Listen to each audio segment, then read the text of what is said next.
जय हिंद, वंदे मातरम। स्वागत है आप सभी साथियों का गिंजन लर्निंग गुरुजी प्लेटफॉर्म में। तो दोस्तों, हम लोग डेली यहाँ पे लगातार बिहार पुलिस से रिलेटेड प्रश्नों को कर रहे हैं। जितने भी सारे प्रश्न आप लोग को मैं इस चैनल पर करा रहे हैं, बहुत इंपॉर्टेंट प्रश्न है, अति आवश्यक प्रश्न हो रहे हैं। आज की जो प्रैक्टिस सेट रखी गई है वह है 11। प्रैक्टिस सेट कितना है दोस्तों? तो 11 है। अति आवश्यक प्रश्न होंगे आज की क्लास के। और जो भी प्रैक्टिस सेट में लाते हैं, जो भी प्रश्न लाते हैं इस चैनल पर बिहार पुलिस से रिलेटेड, तो बस बहुत सारी किताबों का निचोड़ होता है। तो आप लोग से रिक्वेस्ट है कि जरूर आप लोग इसे देखिएगा, पूरा देखने का प्रयास जरूर करिएगा।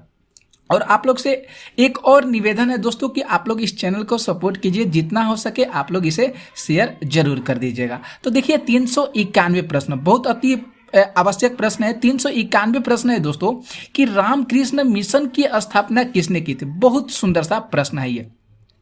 तो रामकृष्ण मिशन की स्थापना स्वामी विवेकानंद के द्वारा किया गया था। यहाँ पे दोस्तों देखें तो ए विकल्प बिल्कुल सही हो रहा है। अब रहा बात, दिमाग में आ रहा होगा कि इसकी स्थापना कब किया गया था। तो रामकृष्ण मिशन की स्थापना 1 मई, इस डेट को जरूर आप लोग दिमाग में रख लीजिएगा, 1 मई 1897। कितना दोस्तों? तो 1 मई 1897 को रामकृष्ण मिशन की स्थापना जो है इनके जो प्रमुख शिष्य थे विवेकानंद के द्वारा किया गया था। अगला प्रश्न आते हैं 392। 392 प्रश्न है दोस्तों कि ऐसे घने धूसरी बादलों को क्या कहते हैं जो वर्षा कराते हैं। बहुत सुंदर सा प्रश्न है। तो उस बादलों को कहते हैं वर्षा स्तरीय मेघ। ऑप्शन यहाँ पे जो डी हो रहा है दोस्तों बिल्कुल सही हो रहा है, क्योंकि ये जो होते हैं गहरे भूरे रंग के होते हैं। जो ये घने धूसरी बादल होते हैं, ये गहरे भूरे रंग के होते हैं, जो ये वर्षा कराते हैं। इसी को हम लोग वर्षा स्तरीय मेघ के नाम से जानते हैं। अगला प्रश्न देखिए 393। 393 प्रश्न है दोस्तों कि रक्त समूह ओ वाला व्यक्ति जो है किसी भी रक्त समूह के व्यक्तियों में अपना जो ब्लड है, रक्त है, उसे ले सकता है। तो यहाँ पे अगर बात करें 393 नंबर प्रश्न का, तो 393 नंबर प्रश्न का जो ऑप्शन ए होगा बिल्कुल सही होगा। केवल ओ जो रक्त समूह होता है, केवल ओ। जैसे रक्त समूह वाले व्यक्ति कौन कौन से होते हैं आप लोग को पता होगा। एक होता है ओ होता है, इसके बाद ए होता है, इसके बाद बी होता है, और एक होता है ए बी होता है। ओके, तो इस बात को जरूर आप लोग ध्यान में रखिएगा, ए विकल्प यहाँ पे सही होगा। 394 प्रश्न देखिए। 394 प्रश्न यहाँ पे दोस्तों है कि पानी की अस्थायी कठोरता को दूर करने के लिए कौन सी विधि का प्रयोग नहीं किया जा सकता है।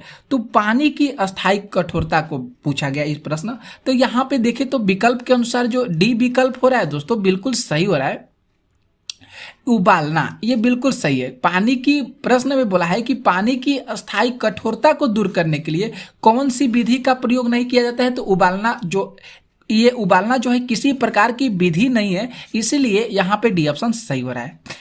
अगला प्रश्न देखिए, आते हैं 395। 395 प्रश्न है दोस्तों कि संविधान में जन स्वास्थ्य एवं स्वच्छता तथा अस्पताल एवं औषधालय किस सूची में आते हैं। सुंदर सा प्रश्न है ये राज्य सूची के अंतर्गत आते हैं। यहाँ पे जो डी विकल्प हो रहा है दोस्तों बिल्कुल सही हो रहा है। कौन सी सूची में आते हैं? तो राज्य सूची में आते हैं। ओके, अगला प्रश्न देखिए 396। 396 प्रश्न है दोस्तों कि दुग्ध उत्पादन बढ़ाने के लिए भारत सरकार द्वारा कौन सी क्रांति की शुरुआत की गई है। बहुत सुंदर सा प्रश्न है। तो दूध उत्पादन जो है आप लोग को डायरेक्ट रखना होगा याद कि दूध उत्पादन जो है श्वेत क्रांति से रिलेटेड है। यहाँ पे जो दोस्तों देखें तो डी विकल्प जो है बिल्कुल सही हो रहा है। और इसको जो है 1970 में स्टार्ट किया गया था। कब स्टार्ट किया गया था, कब इस कार्यक्रम को शुरू किया गया था? तो 1970 में इस कार्यक्रम को शुरू किया गया था। तो दूध उत्पादन श्वेत क्रांति से रिलेटेड है। क्लियर हो गया इतना बात आप लोग को। इसके बाद हम लोग आते हैं दोस्तों अगले प्रश्न पे। अगला प्रश्न देखिए 397 प्रश्न। 397 प्रश्न है कि जवाहर सागर परियोजना किस नदी पर है। तो जवाहर सागर परियोजना चंबल नदी पर हो जाएगा। यहाँ पे जो सी विकल्प हो रहा है ये सही हो रहा है। इसके बाद देखिए 398 प्रश्न, बहुत सुंदर सा प्रश्न है 398। 398 प्रश्न है कि सूची 1 और सूची 2 दो दिया गया है, इसको मिलान करना है। हेनसोंग, फायान, मेगास्थनीज और सर टॉमस रो। अब देखेंगे यहाँ पे कौन सा विकल्प सही हो रहा है। तो देखें तो यहाँ पे बी ऑप्शन जो है दोस्तों बिल्कुल सही हो रहा है। बी ऑप्शन यहाँ पे सही हो रहा है। आइए हम लोग यहाँ पे मिलान कर लेते हैं। हेनसोंग हर्षवर्धन के शासनकाल में आया था। इसके बाद फाहियान देखे तो चंद्रगुप्त विक्रमादित्य, इसके बाद मेघास्थनीज जो हो जाएंगे चंद्रगुप्त मौर्य, और सर थॉमस रोज जो हो जाएंगे जहांगीर हो जाएंगे। इतना क्लियर हो गया। अगला प्रश्न देखिए, यहाँ पे आते हैं 399 प्रश्न है दोस्तों कि अरावली पर्वत श्रृंखला निम्नलिखित नदी प्रणाली से द्वीप विभाजित होती है। कौन सी ऐसी नदी प्रणाली है, कौन सी ऐसी नदी है जिससे अरावली पर्वत श्रृंखला जो है दो भागों में विभाजित हो जाती है, ये प्रश्न में कह रहा है। तो बात को यहाँ पे चंबल और साबरमती, ये दोनों जो नदियां हैं चंबल और साबरमती, जिसमें से अरावली पर्वत की जो श्रृंखला है अरावली पर्वत है, यह दो भागों में डिवाइड हो जाती है। अगला प्रश्न देखिए 400 प्रश्न है कि रुद्र सागर झील जो राष्ट्रीय पार्क के रूप में घोषित की गई है वह किस राज्य में है। सुंदर सा प्रश्न। तो यह किस राज्य में हो जाएगा दोस्तों, यह मध्य प्रदेश में हो जाएगा। यहाँ पे देखिए तो बी ऑप्शन सही हो रहा है। 401 प्रश्न देखिए, 401 प्रश्न है कि निम्नलिखित में से कौन से स्थान से वायु मार्ग द्वारा काठमांडू सर्वाधिक समीप होता है। वह कौन सा स्थान है जहां से जो हवाई जहाज से हम लोग अगर काठमांडू जाना चाहते हैं तो वह सबसे कौन सा शहर इसके सबसे नज़दीक आएगा। तो उस शहर का नाम हो जाएगा पटना। अपना जो बिहार की राजधानी है पटना, वह जो शहर है, ये जो राजधानी है, ये किस काठमांडू से बहुत नज़दीक होगा वायु मार्ग से। ओके, इसके बाद आते हैं अगले प्रश्न पे। 402 प्रश्न देखिए, 402 प्रश्न है दोस्तों कि माउंट एवरेस्ट पर सर्वप्रथम विजय सन यहाँ पे दिया गया है, ब्लैंक्स दिया गया है, किसके द्वारा प्राप्त की, मतलब विजय सन कब प्राप्त किया गया था माउंट एवरेस्ट पर। बहुत सुंदर सा प्रश्न है। तो 1953 में कब प्राप्त किया गया था दोस्तों, तो 1953 ईस्वी में माउंट एवरेस्ट पर जो है चढ़ा गया था और वहां पे जो है इसको विजय प्राप्त किया गया था 1953 में। तो इस चीज को जरूर आप लोग माइंडसेट में जरूर याद रखिएगा, ठीक है। एंडमन हिलोरी के द्वारा जो है माउंट एवरेस्ट पर सर्वप्रथम 1953 में चढ़ा गया था। अगला प्रश्न देखिए 403 प्रश्न पे। 403 प्रश्न है कि सांड की लड़ाई किस देश का राष्ट्रीय खेल है। तो सांड की लड़ाई जो है स्पेन देश का राष्ट्रीय खेल है। यहाँ पे जो देखें तो सी विकल्प बिल्कुल सही हो रहा है। 404 प्रश्न दोस्तों है कि गुरुमुखी लिपि किसके द्वारा विकसित की गई है। गुरुमुखी लिपि जो है किसके द्वारा विकसित की गई है, तो गुरु अंगद के द्वारा जो है गुरुमुखी लिपि को विकसित किया गया है। बिल्कुल सही है। अब यहाँ पे याद रखिएगा हिंदी भाषा की लिपि क्या होती है दोस्तों, तो हिंदी भाषा की लिपि जो होती है देवनागरी होती है, ध्यान में रखिएगा। और हिंदी को भी याद रखिएगा और संस्कृत को भी याद रखिएगा। इस दोनों की जो लिपि होती है दोस्तों देवनागरी होती है। और एक और याद रखिएगा अंग्रेजी भाषा की। अंग्रेजी भाषा की लिपि क्या हो जाएगा दोस्तों, तो अंग्रेजी भाषा की लिपि रोमन हो जाएगा। 405 प्रश्न देखा जाए तो 405 प्रश्न है कि पंचायती राज्य है जो कि निधि एक फंड है, इसके लिए मुख्यतः किस पर निर्भर रहती है। तो पंचायती राज की बात करें तो ये जो है एक प्रशासनिक ढांचा है जो केंद्रीय सरकार के आर्थिक अनुदान के अनुरूप कार्य करती है, उसी पर डिपेंड रहती है, निर्भर रहती है। तो यहाँ पे दोस्तों डी ऑप्शन सही हो रहा है। एक प्रशासनिक ढांचा जो केंद्रीय सरकार से आर्थिक अनुदान पर जो है मुख्यतः निर्भर रहती है, तो डी ऑप्शन यहाँ पे सही हो रहा है। अगला प्रश्न देखिए 406 प्रश्न। 406 प्रश्न बहुत इंपॉर्टेंट है जो मुद्रास्फीति से है। मुद्रास्फीति सिद्धांत तब उत्पन्न होती है जब, यहाँ पे हमको बताना है, तो ये जो वास्तविक रूप से जब जीडीपी की तुलना दर से बहुत ज़्यादा बढ़ती है तब यह जो है मुद्रास्फीति उत्पन्न होती है। तो देखें तो बी ऑप्शन यहाँ पे सही होगा क्योंकि मुद्रा आपूर्ति जो है वास्तविक रूप से जीडीपी की तुलना में उच्चतम दर से बढ़ती है। तो बी ऑप्शन यहाँ पे बिल्कुल सही हो रहा है। अगर देखिए 407 प्रश्न पे, 407 प्रश्न दोस्तों है कि भूमि सुधार का मुख्य उद्देश्य क्या है। यहाँ पे देखना है ऑप्शन में से कि कौन सा ऑप्शन सही हो रहा है। तो भूमि सुधार का मुख्य उद्देश्य पूछा गया है। तो भूमि सुधार के बात करें तो उत्पादन में तो वृद्धि बिल्कुल सही बात है क्योंकि उत्पादन में वृद्धि होना चाहिए। यहाँ पे जो देखें तो ए विकल्प बिल्कुल सही हो रहा है। ओके, अगर देखें इसके बाद देखें तो बी ऑप्शन को, बी ऑप्शन देखिए तो कह रहा है कि ग्रामीण लोगों की क्रय शक्ति में वृद्धि, ये भी विकल्प जो है बिल्कुल सही हो रहा है, ग्रामीण लोगों में क्रय शक्ति की वृद्धि। और उसके बाद सी विकल्प देखें तो आर्थिक संवृद्धि के साथ वितरणात्मक न्याय सुनिश्चित करना है। ये तीनों विकल्प सही हो रहा है, तो डी ऑप्शन यहाँ पे क्या होगा दोस्तों, बिल्कुल सही होगा। 408 प्रश्न देखिए, 408 प्रश्न करे कि निम्नलिखित में से कौन मिश्रित अर्थव्यवस्था के लक्षण नहीं है। तो बात करें यहाँ पे तो डी ऑप्शन बिल्कुल सही होगा दोस्तों, सामाजिक न्याय पर जोर देना, सामाजिक न्याय पर जोर देना ये जो है मिश्रित अर्थव्यवस्था का लक्षण नहीं माना जाता है। 409 प्रश्न देखिए, कह रहे हैं कि विटामिन बी की कमी से कौन सा रोग होता है। तो विटामिन B1 होना चाहिए यहाँ पे दोस्तों B1 होना चाहिए। तो विटामिन B1 की कमी से बेरी रोग होता है। यहाँ पे जो डी ऑप्शन हो रहा है ये बिल्कुल सही हो रहा है। अगला प्रश्न देखिए, 410 प्रश्न है कि सिंधु घाटी सभ्यता के लोग किसकी पूजा करते थे। तो सिंधु घाटी की सभ्यता के लोग पशुपति की पूजा करते थे। यहाँ पे जो डी ऑप्शन हो रहा है दोस्तों बिल्कुल सही हो रहा है। ओके, अगला प्रश्न पे आते हैं 411 प्रश्न है कि सिंधु घाटी सभ्यता अन्यार्य सभ्यता थी। क्यों जो है अन्यार्य सभ्यता थी, क्योंकि यह जो है एक प्रकार की शहरी सभ्यता थी, यही अन्यार्य सभ्यता थी। यहाँ पे जो ए विकल्प हो रहा है दोस्तों बिल्कुल सही हो रहा है।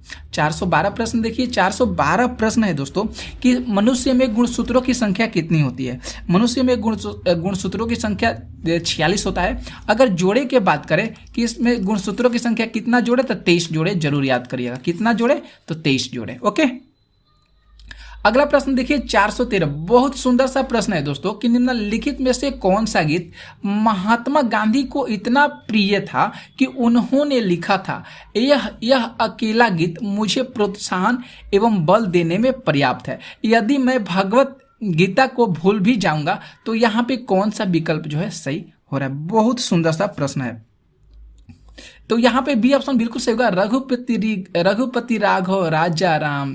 ये यहाँ पे जो बी ऑप्शन हो रहा है बिल्कुल सही हो रहा है। जनगणना तो नहीं होगा, वैष्णो जन ये भी नहीं होगा, और ईश्वर अल्लाह तेरे नाम ये भी नहीं होगा। रघुपति राघव राजा राम ये बिल्कुल ऑप्शन सही हो रहा है। 414 प्रश्न देखिए, 414 प्रश्न है कि वे कौन से ग्रह हैं जिनके चारों ओर परिक्रमा करने वाले कोई भी उपग्रह नहीं है। तो उस ग्रह का नाम हो जाएगा बुध और शुक्र। इनके चारों ओर कोई भी जो है उपग्रह नहीं है जो परिक्रमा करते हैं। ठीक है, अगला प्रश्न देखिए 415 प्रश्न है कि उस संविधान संशोधन का नाम बतावें जिसके द्वारा 3 नया राज्य छत्तीसगढ़, उत्तरांचल और झारखंड का गठन हुआ है। उस कौन सा संशोधन है। बहुत सुंदर सा प्रश्न। तो 84वां संविधान संशोधन हो जाएगा 2000, 84वां संविधान संशोधन 2000 हो जाएगा। तो डी ऑप्शन यहाँ पे सही होगा। 416 प्रश्न देखिए, 416 प्रश्न करें कि माई गर्लहुड एंड ऑटोबायोग्राफी के लेखक कौन है। सुंदर सा प्रश्न ये भी आ गया दोस्तों। तो तलिस्मा नसरीन, यहाँ पे जो बी विकल्प हो रहा है बिल्कुल सही हो रहा है। माई गर्लहुड एंड ऑटोबायोग्राफी के लेखक जो हो जाएंगे तलिस्मा नसरीन हो जाएंगे। ओके 417 प्रश्न देखा जाए तो विजयनगर साम्राज्य का हिंदू राजवंश निम्नलिखित की पराजय से समाप्त हुआ था। मतलब निम्नलिखित में से यहाँ पे बताना है किससे समाप्त हुआ था। तो रामराज से समाप्त हुआ था। यहाँ पे जो बी विकल्प हो रहा है दोस्तों बिल्कुल सही हो रहा है। 418 प्रश्न देखा जाए तो 418 प्रश्न है कि बुद्ध ने सर्वाधिक उपदेश कहाँ पे दिए थे। तो श्रावस्ती में जो है बुद्ध ने सबसे ज्यादा जो है सर्वाधिक उपदेश दिए थे। 419 प्रश्न देखिए, 419 प्रश्न करा है कि संगीत सप्तक सारे गामा में यहाँ पे देखेंगे तो कौन सा होगा। तो सभी स्वरों की जो है आवृत्ति एक समान होती है। सारे गामा पादा निशा जो होता है इसमें सभी स्वरों की जो आवृत्ति होती है ये क्या होती है, एक समान होती है। 420 प्रश्न दोस्तों है कि गहन आजीविका जिसको हम संघन खेती के नाम से जानते हैं और वैसे विशिष्ट क्षेत्र में अपनाई जाती है जहां पे ये कहाँ पे अपनाई जाती है, ये डायरेक्ट प्रश्न है। तो उच्च जनसंख्या वाला घनत्व निम्न तकनीकी, जहाँ पे सबसे ज़्यादा जनसंख्या का घनत्व ज़्यादा है और वहाँ पे जनसंख्या का घनत्व ज़्यादा है तो कुछ ना कुछ वहाँ पे तकनीकी का भी इस्तेमाल किया गया होगा, अच्छा तकनीकी होगी। तो वहाँ पे जो है गहन आजीविका और संघनन खेती का उपयोग किया जाता है। 421 प्रश्न है कि मोनोकल्चर एक विशिष्ट लक्षण है। मोनोकल्चर जो है किसका विशिष्ट लक्षण है। तो ये स्थानांतरित कृषि व्यवस्था का एक विशिष्ट लक्षण माना जाता है। तो ए विकल्प सही हो रहा है। यहाँ पे देखिए 422 प्रश्न दोस्तों है कि कहाँ भागीरथी और कहाँ अलकनंदा, ये दोनों जो नदियां मिलकर गंगा बन जाती है, तो उसका नाम हो जाएगा देवप्रयाग। देवप्रयाग में दोनों जो नदियां है भागीरथी और अलकनंदा, ये दोनों मिलकर क्या होती है, गंगा में मिल जाती है। तो यहाँ पे बी ऑप्शन सही हो रहा है। अगला देखें 423 प्रश्न है कि 423 प्रश्न दोस्तों है कि दो स्थानों के समय को प्रभावित करता है। तो दो स्थानों के समय को अक्षांश, देशांतर और विषुवत रेखा की दूरी प्रभावित करती है। डी ऑप्शन यहाँ पे देखें तो सही हो रहा है। अगला प्रश्न देखिए 424 प्रश्न है कि किस प्रकार की मिट्टी में कार्बनिक पदार्थों की अधिकता सबसे ज्यादा होती है, कौन सी मिट्टी है? तो जलोढ़ मिट्टी, जरूर याद करिएगा, जलोढ़ मिट्टी में जो है इसकी कार्बनिक पदार्थों की सबसे ज्यादा अधिकता पाई जाती है।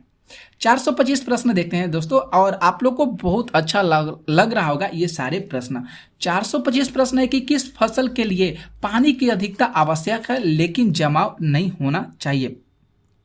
तो चाय की फसल के लिए पानी की जो अधिकता है सबसे आवश्यक होना चाहिए, और वहां पे पानी जो है, पानी का जमाव नहीं होना चाहिए। ओके, समझ में आ गया आप लोग को। अगर 426 प्रश्न देखें तो इसको मिलान करना है और देखना है कि कोयला कहाँ कहाँ पे होता है, ठीक ना। तो अगर देखें तो यहाँ पे ऑप्शन दिया गया है दोस्तों। अब यहाँ पे देखें तो कौन सा ऑप्शन है, इसमें से कोई भी ऑप्शन जो है मैच नहीं कर रहा है। तो चलिए हम लोग यहाँ पे डायरेक्ट आपको बता देते हैं। कोयला जो हो जाएगा झरिया हो जाएगा, ठीक है।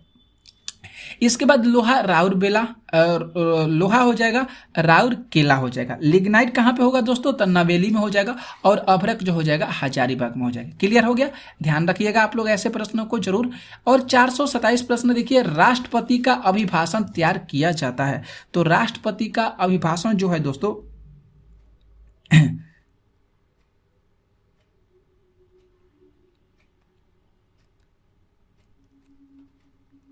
तो राष्ट्रपति का अभिभाषण तैयार किया जाता है प्रधानमंत्री और उसके मंत्रिमंडल के द्वारा तैयार किया जाता है। डी ऑप्शन यहाँ पे दोस्तों बिल्कुल सही हो रहा है।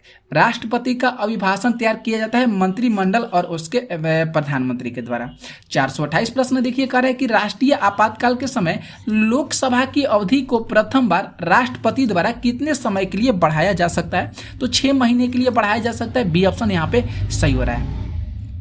429 प्रश्न देखिए, कह रहे हैं दोस्तों 429 प्रश्न की जब न तो लोकसभा के अध्यक्ष और न ही उपसभा अध्यक्ष उपलब्ध हो, तो ऐसी स्थिति में लोकसभा की अध्यक्षता कौन करता है? तो लोकसभा अध्यक्ष द्वारा चुने गए पीठासीन अधिकारियों के पैनल के कोई सदस्य करता है। तो यहाँ पे जो ए ऑप्शन हो रहा है बिल्कुल सही हो रहा है।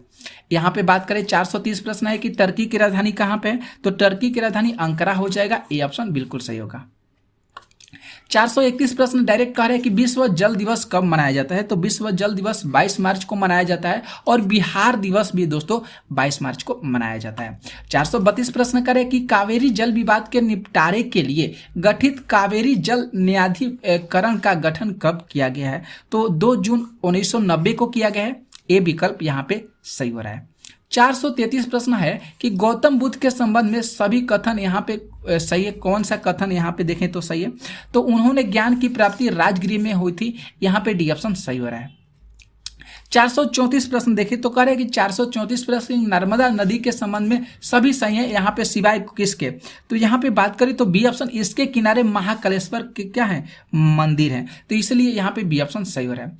435 प्रश्न देखिए कि बांग्लादेश की मुक्ति के समय पाकिस्तान के शासक कौन था? यह शासक छूट गया है दोस्तों।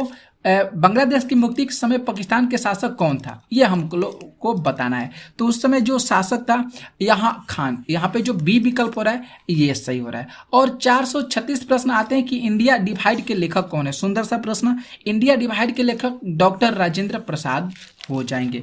तो 436 तक आज की लेक्चर में हम लोग प्रश्न किए। कैसा लगा आप लोग को लेक्चर जरूर कमेंट करके बताइएगा, और जितना हो सके आप लोग इसे शेयर जरूर कर दीजिएगा। तो मिलते हैं नेक्स्ट वीडियो में ऐसे ही धमाकेदार प्रश्नों के साथ। तब तक के लिए जय हिंद, जय भारत।